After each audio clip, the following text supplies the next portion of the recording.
Hello, I'm Natasha Foreman. Welcome to the Breaking Bread with Natasha podcast, where I share daily devotionals from my namesake blog, so you can listen on demand to spiritual messages inspired by God's love, as expressed in the Bible and other religious texts.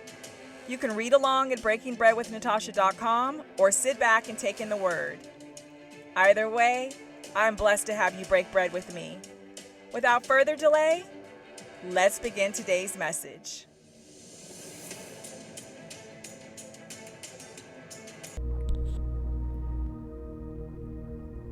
Welcome, Breaking Bread family.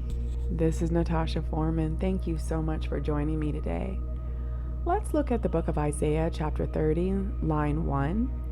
And the translation that I'm reading says, "Woe to the obstinate children, declares the Lord, to those who carry out plans that are not mine, forming an alliance, but not by my spirit, heaping sin upon sin."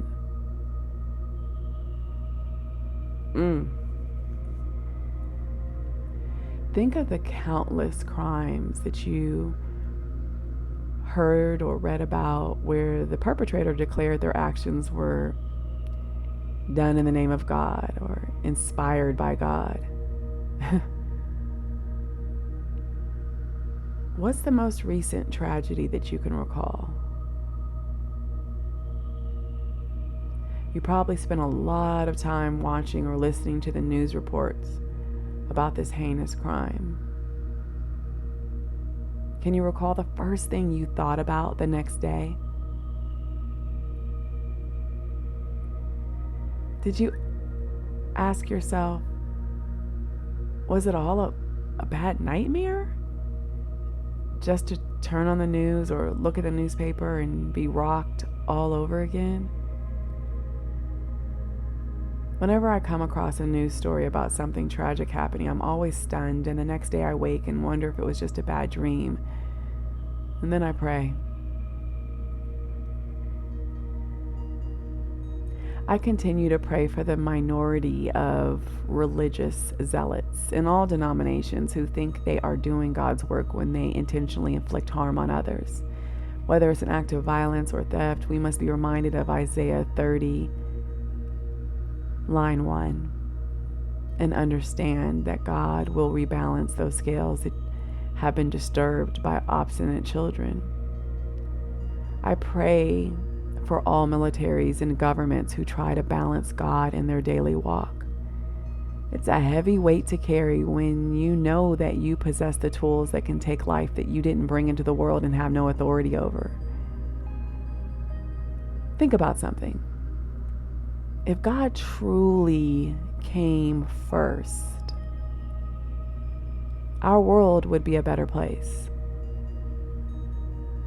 We do know that this world is clouded by chaos and confusion caused by the enemy, but we also know that the enemy has no power or authority over God. The enemy exists because God allows it.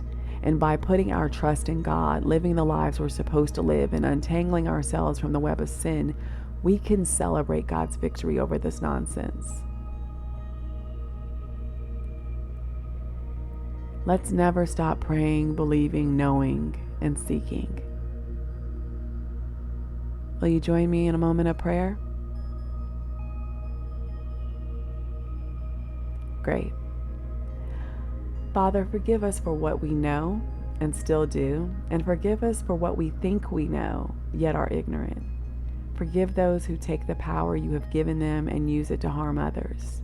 They are so disconnected from you and broken that all they hear and believe are the lies of the enemy. Father, I pray for those who do harm and claim that they were called by you to do so. I know better. It hurts my heart that they would disrespect and disregard you in that way. Heal the hearts of those they harmed directly and indirectly. Help me to love people even when I don't like them. Help me to forgive as you do. Father, I will never stop believing in you and trusting your way. Help me to serve you better. In Jesus' name, I come to you with a grateful and yearning heart. I love you. And with that, family, I pray that you are blessed, that you see and embrace your blessings, and that you're a blessing to others. I love you all. Take care.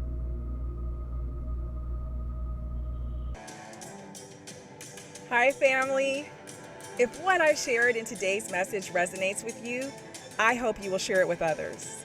Feel free to leave positive comments and reviews on my site, breakingbreadwithnatasha.com, and through whichever podcast provider that you're listening to me.